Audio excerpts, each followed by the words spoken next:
My daughter's 16 now. When my sister got married, she told me Lisa could come, said it was an adults-only wedding. Translation, not welcome. I didn't start a fight about it. I just said, then we won't be there, and left it at that. But when the holidays came and no one had so much as acknowledged what happened, I made a quiet choice. That one small decision ended up rattling the entire family tree. Let me back up a little. I'm Sarah, the oldest of 3 sisters. And if you grew up in a family like mine, you know what that means. I was the built-in backup parent. The one who got handed the crying baby, the screaming toddler, the mess no one else wanted to clean up. Our parents were tired, overworked, stretched too thin, and I became the one holding it all together.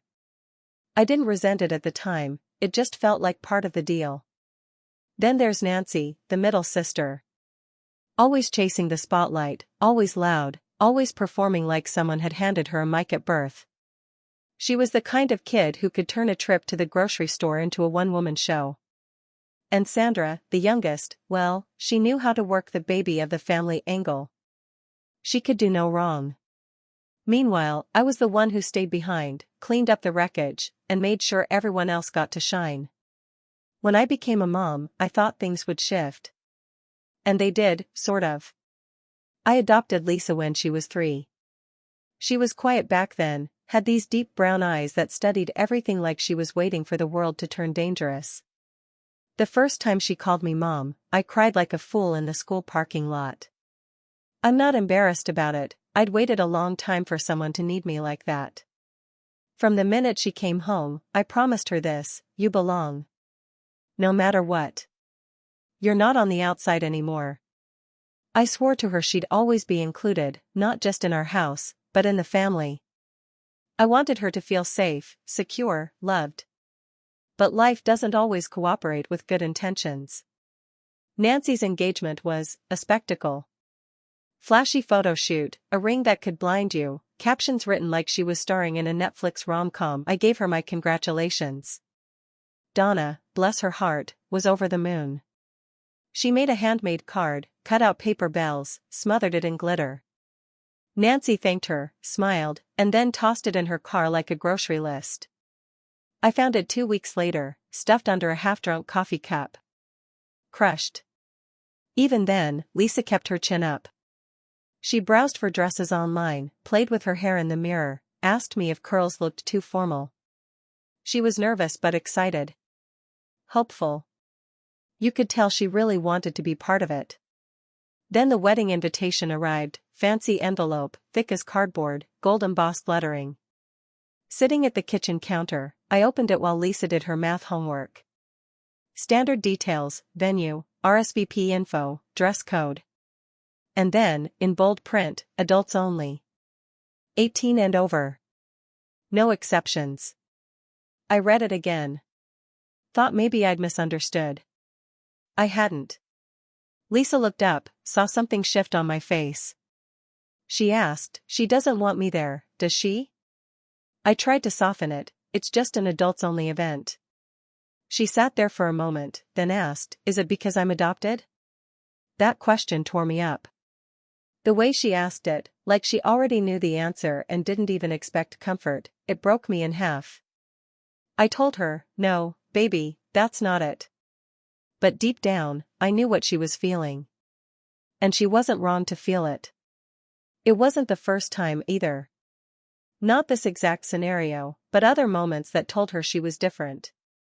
Like when my mom introduced her as Sarah's girl, not as her granddaughter. Or when Nancy said your daughter like Lisa didn't have a name, or a rightful place in our family.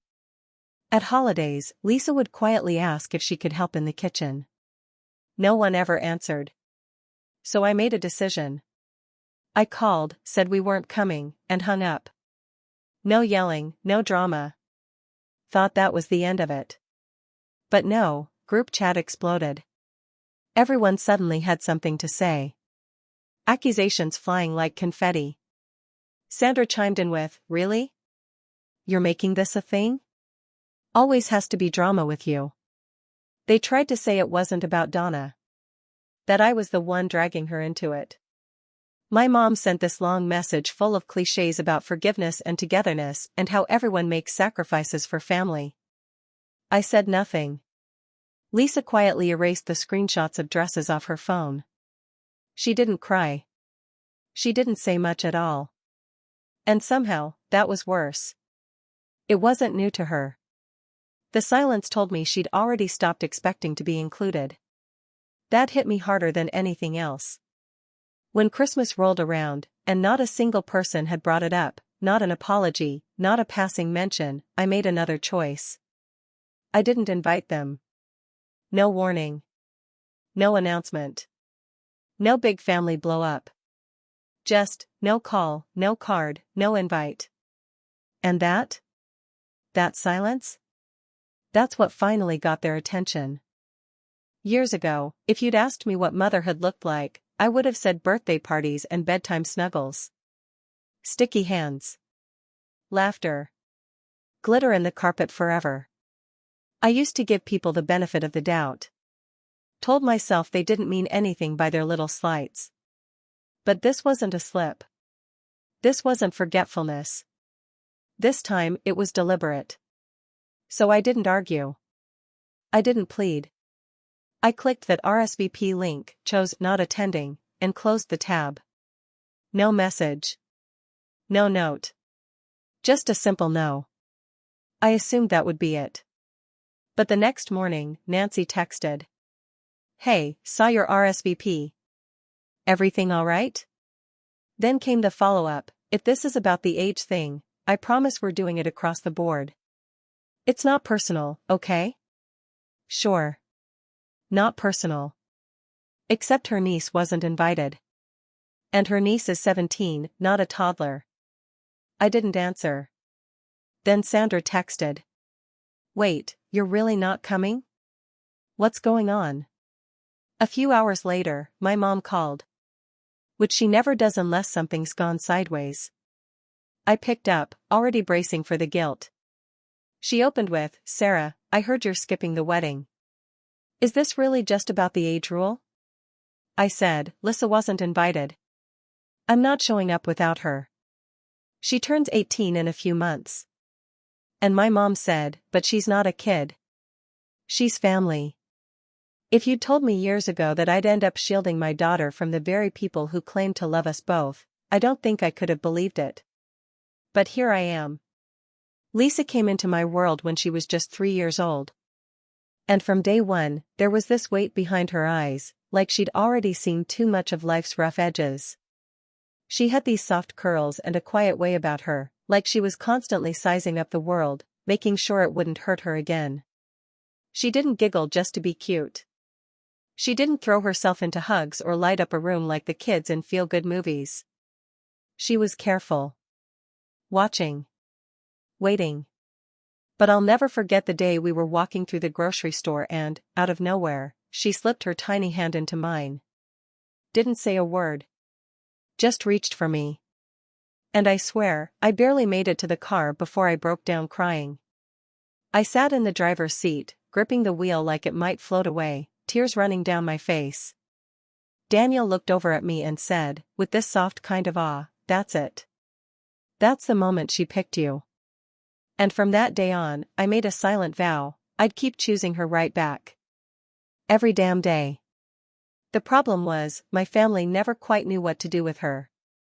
At first, I told myself they were just unsure, maybe it was new to them. Lisa didn't look like me, didn't carry my name back then. And she wasn't one of those kids who blended right in at loud family parties, she stayed close, kept quiet. I gave them grace for that. But after a while, it became obvious, it wasn't just awkwardness. There were little cracks in the surface. My mom would refer to her as the little one, like she didn't have a name. Nancy once asked, loud enough for Lisa to hear, so are you gonna tell her she's adopted, or just wait till she figures it out? Lisa was 7. She understood exactly what was said. Then there was the Easter when all the grandkids got custom baskets with their names embroidered in bright thread. Lisa got one too, except hers just said, Happy Spring. No name. No effort. Just, something they could have picked up on sale. It wasn't cruel, not overtly. It was more like neglect dressed up as politeness. Easy to excuse if you weren't paying attention. But Donna? She noticed everything. Always did. I tried to soften it. Told myself they meant well, that they just didn't know how to connect. I played interpreter. Smoothed things over. Gave them chance after chance. I remember once, when Lisa was 6, she told my dad she wanted to be an artist when she grew up. He gave her this half-hearted smile and said, "Might want to think about something more stable." Crushed her. When she was 8, she drew a picture of our little family, me, Daniel, and her, and handed it to my mom with this proud little smile. My mom gave a polite nod, said thank you, and set it aside like it was junk mail. Never mentioned it again. That picture didn't make it onto the fridge with the others. Later, Lisa asked why. Why her drawing didn't get hung up like her cousins. I had nothing to say. The first time I really let my anger slip was at Sandra's engagement party. Lisa was 12. We were invited, sort of. Got thrown into a group text with a time and address, no personal message, no warmth. But I told myself, keep showing up. Maybe it'll get better. Lisa picked out a soft blue dress and these little glittery flats. Kept asking me if she looked okay. "Can I stay by you during the party?" she asked, more than once. We walked in, and Sandra barely acknowledged us. Gave me a quick nod, then moved on. Didn't even glance at Donna. Not a "hey there," or "look how grown up you are." Just blank space where kindness should have been. We didn't stay long. Maybe 20 minutes. Lisa held my hand the whole time like she was trying to anchor herself. In the car, she whispered, "I don't think she likes me." I said, "She just doesn't know you." Lisa stared out the window and replied, "She's had 10 years. That shut me up. Because she was right. I don't think they ever truly believed Lisa was permanent. Like, deep down, they were waiting for her to fade out of my life, just a phase, a kind-hearted detour. Like someday I'd have a real kid, and Lisa would become this forgotten memory. A story I told over wine someday, remember when I fostered that sweet little girl? They never said it. They didn't need to. For her 16th birthday, Lisa asked for something quiet. We rented a room at the community center and hung up her artwork, her idea. There was no DJ, no flashing lights, just paintings on the walls and a table full of cupcakes. She invited friends, teachers, and of course, family. Nancy didn't show. Sandra didn't either. My parents rolled in 30 minutes late. They gave her a card that said, "To a sweet girl," with a $20 bill tucked inside. Generic. Like they didn't even try. Lisa smiled, thanked them politely, she always does, but afterward, she didn't say a word about it. Just helped take down the decorations and packed up her canvases without complaint. That night, after everything was cleaned up, I found a drawing she'd left on the table. It was a sketch of the party, me, Daniel, and her standing together. But none of us had faces. That's when something broke loose in me. Not because of the missed party or the lousy card. But because Lisa didn't look disappointed anymore. She wasn't even hurt. She'd stopped hoping for more. And that scared me more than any insult ever could. So when Nancy's wedding invitation never came, not even a phone call, I didn't have to ask why. I already knew. And I didn't argue. I didn't try to change anyone's mind. I just turned to Lisa and said, "We're not going." She didn't cry. She nodded and said, "Okay." Later, while she was brushing her teeth, she asked, "Do you think they even noticed we weren't there?" I looked at her and said, "Yes." Because whether they did or not, I needed her to believe that she mattered. We spent the weekend at home. Daniel made his legendary French toast, Lisa painted in the sunroom with the light warming her shoulders, and I finished a book for the first time in what felt like years. This wasn't about payback. It wasn't a power move or some kind of protest cloaked in silence. It was about finally choosing peace. And let me tell you, Peace feels foreign when you've spent most of your life wading through quiet disappointment. At first, the stillness was unsettling. Loud, even. But at least it was honest. For the first time in a long time, it felt like I could finally breathe. I didn't miss the wedding. Not the flowers, not the ceremony, not the clinking glasses or post photos. What stayed with me, what always stays with me, is Donna. How for years, she looked to my family like a kid trying to find a mirror she could see herself in. Every holiday, every gathering, she hoped this would be the one where they'd finally see her. Recognize her. Treat her like she belonged. And little by little, they trained that hope out of her. I thought about Christmas, too. How I'd hosted year after year. Not out of joy, but obligation. I'd cook, scrub the house top to bottom, set the table just so. I'd smile through the same shallow conversations and pretend the lukewarm hugs meant something. But not this time. This year, I decided it was going to look different. It started quietly, just an evening in early December. Daniel was flipping through his phone and asked, "Want me to order the usual folding chairs?" I looked up from what I was doing and said, "Not this year. No extra seats." He didn't press. Listened ask. Then, like clockwork, the family group chat stirred to life. "Who's bringing dessert to Sarah's? Should we come the night before, like always?" I didn't answer. I let the messages sit, unread. I didn't make a declaration.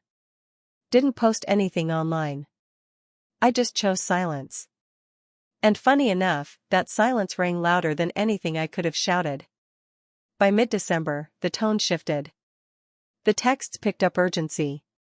"Sandra, Sarah, are we still doing Christmas Eve at your place? Let me know what I should bring." Then Nancy chimed in, "We'll be 5 again. Let me know if Lisa wants something specific, if she's coming at all, that is." That one hit like a slap. If she's coming. Like Lisa was the problem.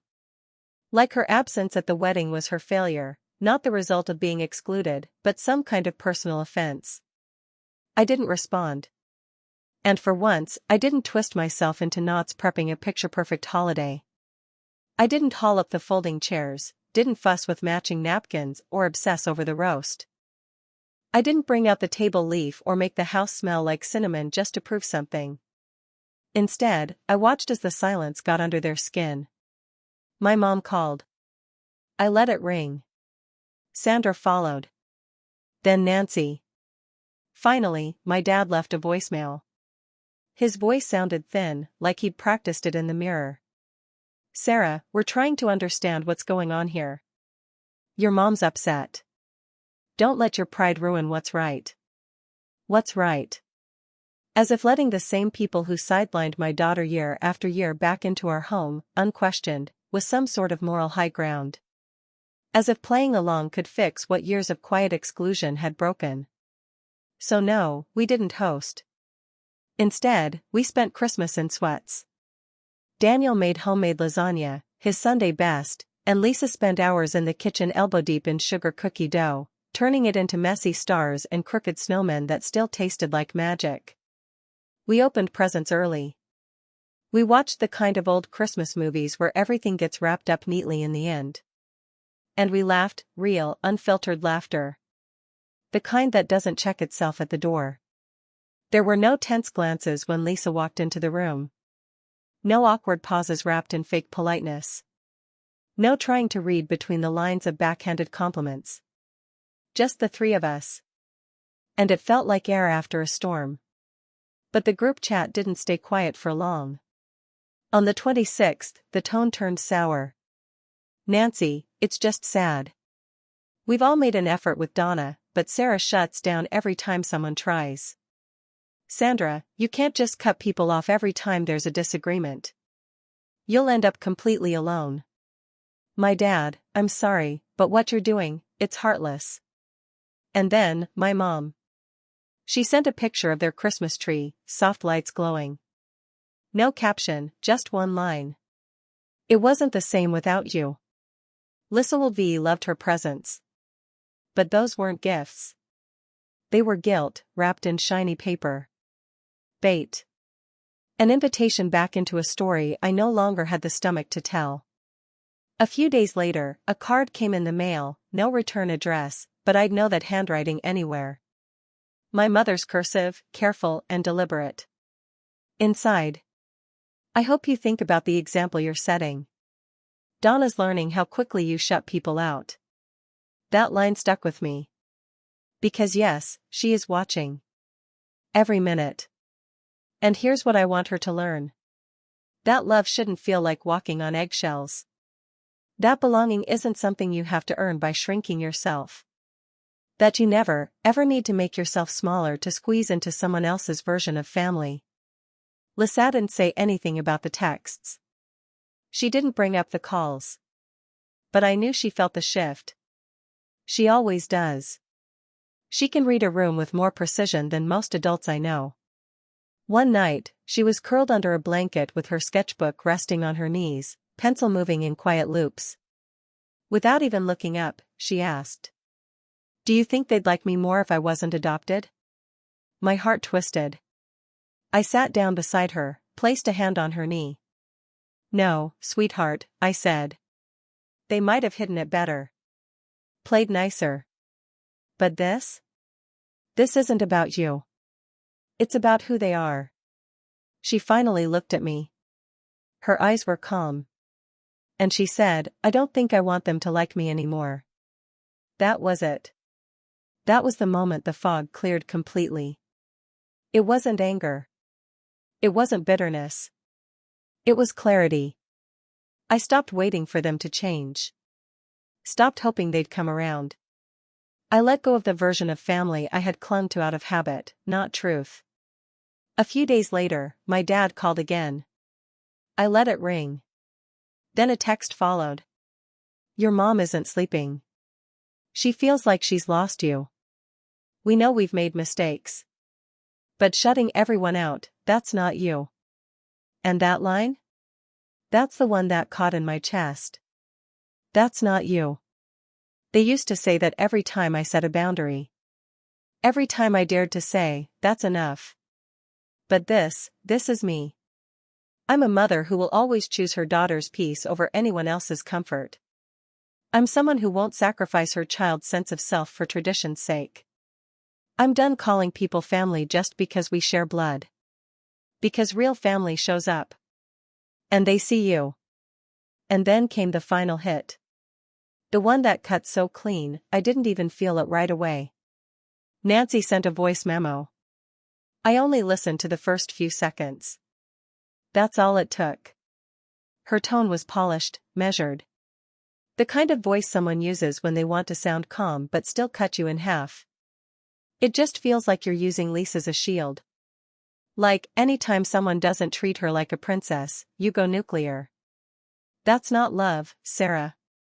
That's not parenting. It's obsession. I didn't listen to the rest.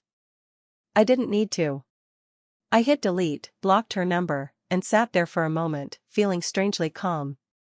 Because if standing between my daughter and the people who've made her feel small looks like obsession to them, then fine. I'm obsessed. And I'll never apologize for it. New Year's Eve came quietly. Lisa passed out on the couch long before midnight, half a sugar cookie still in her hand. Daniel and I sat side by side, no champagne this year, just mugs of tea, watching muted fireworks light up the night sky outside the window. After a long pause, he looked over at me. "Do you miss them?" he asked. I thought about it. "I miss the idea of them," I said. "But the real version? That was never really ours, was it?" He didn't argue. Just reached over, took my hand, and squeezed.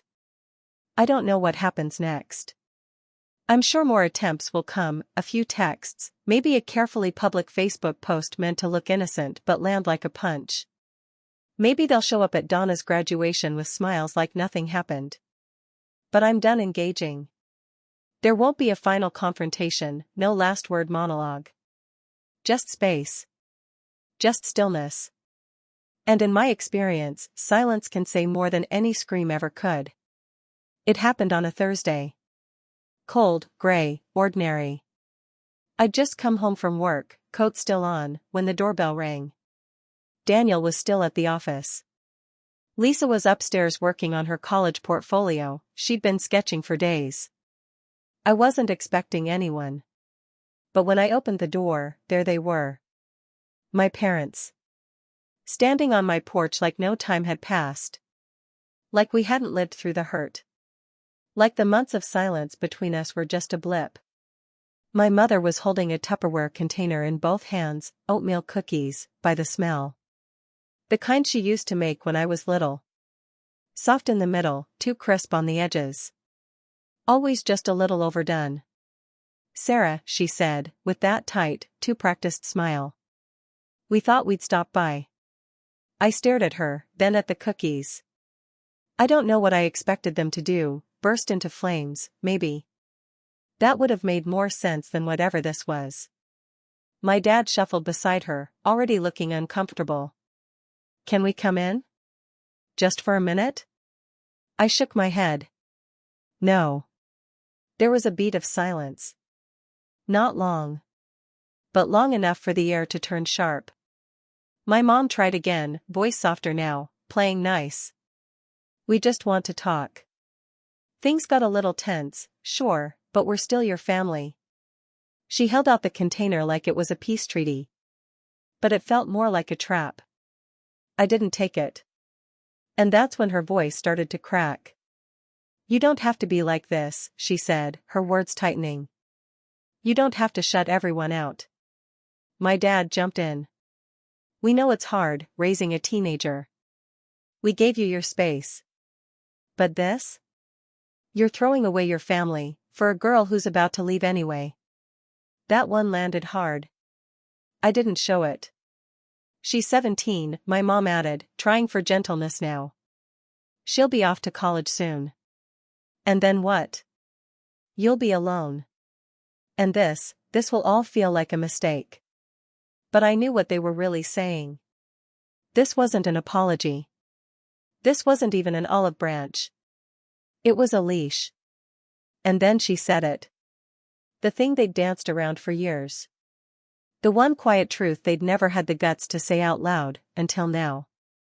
"She's not really family, Sarah. She's not blood." She said it like it was a fact. Like it was reasonable. Like I was supposed to finally exhale and agree with her. I didn't. I stepped back and said, calmly but clearly, "You need to leave. Now." My dad looked stunned. Like I'd slapped him. "Sarah." "No," I said again, firmer this time. "You don't get to walk back into my life with cookies and guilt and call that love. You don't get to insult my daughter and still expect to be let in. You'll regret this," my mom snapped, the warmth finally gone. "She'll leave you. She'll forget you. And when she does, you'll come crawling back. You'll see." I didn't reply. I closed the door. Turned the lock. And leaned against it until the sound of their footsteps faded. I told Lisa the next day. I hadn't planned to. I didn't want to hand her their poison. But I've never hidden the important things from her, not once. She sat at the edge of the couch, back straight, hands folded in her lap as I explained. What they said. What they didn't say. What they really meant. She didn't cry. That's not how she reacts when it cuts deep. But her hands clenched, knuckles white. Her shoulders locked like she was bracing for something. "They think I'll leave you," she said quietly. "No," I told her. "They're counting on it. That's what they want, so I'll need them again."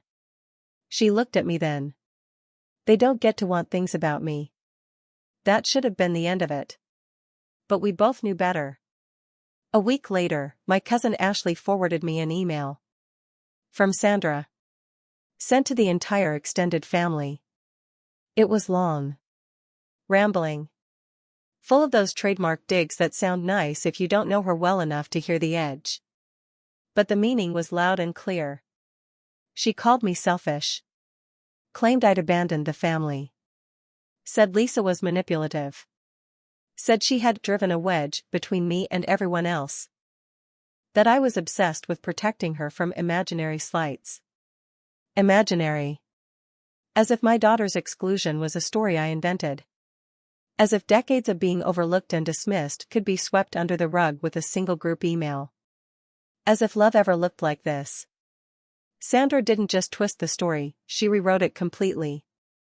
She painted me as unstable. Said Lisa was entitled. Ungrateful. And the worst part? People bought it. Suddenly, the messages started rolling in. Aunt Matthew texted me out of nowhere. Hey, just checking in. Are you okay? Uncle Charles called Daniel, sounding worried. Wanted to know if I was going through something. Then there was the comment on one of Donna's art posts, from my second cousin Anthony of all people. You're lucky, kid. Don't forget who gave you a roof. Lisa saw it. I watched her face as she read it, saw her shoulders stiffen, her mouth set. She didn't say a word, but I could feel it hit her. And that was it. That was my line. I didn't clap back.